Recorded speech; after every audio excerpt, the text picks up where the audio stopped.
Bom, por fim, eu vou propor aqui 2 exercícios para vocês fazerem, 2 exercícios simples, mas que exigem uma prática de programação em Python. No exercício número 1, dentro da tarefa, relacionada à tarefa de correção e verificação ortográfica. Então, nesse exercício, você vai desenvolver um pequeno, minúsculo, na verdade, e simples, muito simples, corretor ortográfico, que vai tomar como entrada um texto, tá? Você vai dar um texto, uma frase, e vai retornar uma lista de palavras ortograficamente erradas e vai dar uma sugestão de correção para cada uma delas.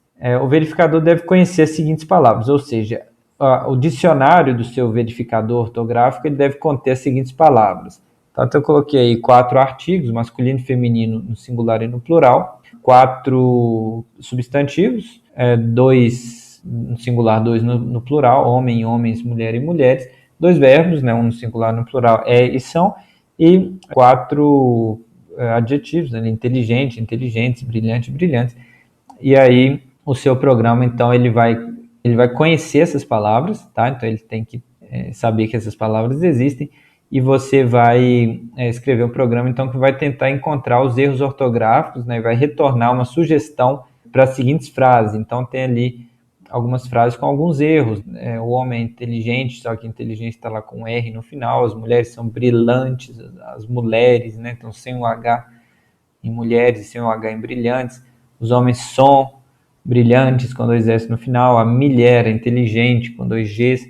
Tá? Então, a ideia aqui é que você pegue palavra que ele não reconhece, nessas frases, a palavra que não faz parte do vocabulário, do dicionário que ele já tem, tenta identificar, dentre as palavras do dicionário, aquela que tem uma distância de Levenshtein menor, ou seja, a palavra mais similar, a palavra mais próxima.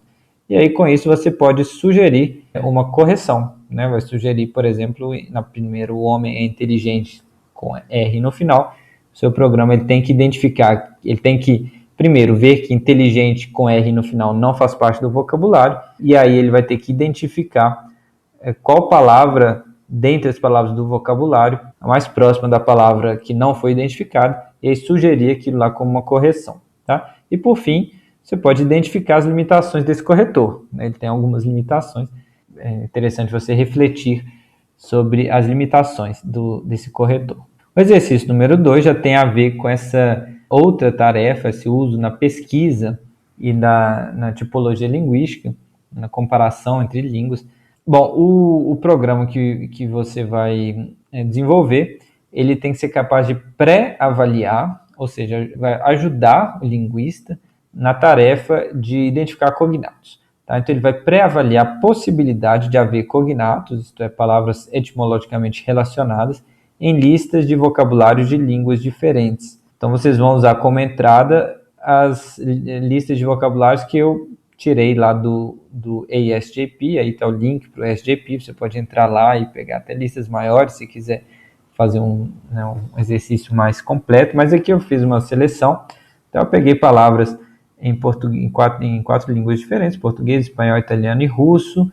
É lógico que as palavras elas estão escritas em uma transcrição fonética que não é a transcrição do IPA, não é essa transcrição IPA, do Alfabeto Fonético Internacional, mas é uma transcrição para ser o que é utilizado o padrão lá do ASJP, que tudo pode ser feito usando um teclado comum. Tá? Então, tudo isso tem um significado, mas eu leio aí para vocês. Cabelo, em português, cabeça, orelha, tá? Esse L maiúsculo corresponde a orelha. Então, orelha, olho, nariz, boca, e por aí vai. Então, você tem espanhol, italiano e russo também. Tá? Qual que é a tarefa que vocês vão fazer? É calcular a distância de edição média entre cada par de línguas e, a partir daí, encontrar quais delas são filogeneticamente mais próximas. Tenho certeza que vocês já têm uma hipótese na cabeça, de quais são as línguas mais próximas e quais são as línguas mais distantes aí, tá? Mas faça um exercício para tentar provar a hipótese. Aqui é lógico que a gente está usando só 6 palavrinhas, não diz muita coisa, mas só para fins de exercício vai ser interessante. Então, o que vocês vão fazer? Vocês vão pegar a palavra cabelo, que está sempre em ordem, tá? Então, a primeira da lista aí sempre significa a mesma coisa, significa cabelo, a segunda significa cabeça, a terceira orelha, por aí vai. Então, vocês vão comparar utilizando a distância de Levenstein, as palavras referentes a cabelo, depois as palavras referentes à cabeça, e por aí vai. E aí vocês vão ter uma distância entre a palavra em português e espanhol, entre a palavra em português e italiano, entre a palavra em espanhol e russo, italiano e russo, português e russo, né? Ou seja, entre cada par de línguas. E aí no final vocês vão ter um valor para cada item, né? Ou seja, para cada significado, para o primeiro item, né? Cabelo, segundo cabeça, etc. E aí vocês podem calcular a média entre elas, e aí vocês vão ter então a distância média entre uma língua e outra, né? Que diz respeito a essas 6 palavrinhas, tá? E aí vocês vão poder comprovar ou não a hipótese que vocês levantaram anteriormente. Bom, é isso, então eu fecho a aula, né? Nessa aula a gente falou sobre distância de edição, né? Esse conceito, né? Um conceito geral de distância de edição, e a gente falou especificamente sobre aquilo que nos interessa em processamento de língua natural, que é a distância mínima de edição, ou seja, calcular a similaridade entre duas strings, entre duas sequências de caracteres. E, em particular, a gente tratou da distância de Levenstein, que é a mais usada para as tarefas que nos interessam. Tá? A gente falou um pouquinho sobre as aplicações. Tá? Espero que esteja claro. Um abraço, até a próxima.